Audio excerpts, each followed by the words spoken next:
Welcome back to the channel.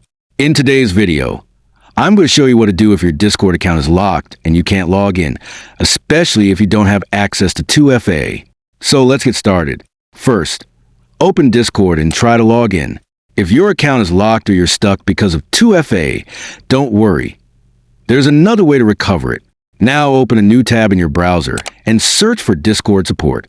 Open the official support website of Discord. Once the website opens, you need to sign in or create a support account. If you are new, click on Sign Up and enter your details like email and password. After signing up, Discord will send a verification email to your Gmail.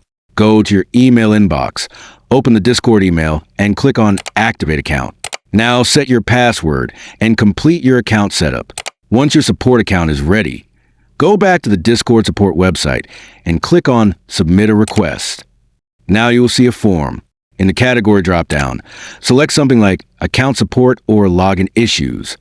Fill out the form carefully with your details. Explain your problem clearly. For example, mention that your account is locked and you don't have access to 2FA.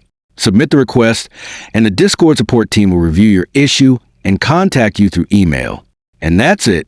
If you like this video, make sure to give a thumbs up, then subscribe to the channel. And don't forget to press the bell icon so you never miss any new updates.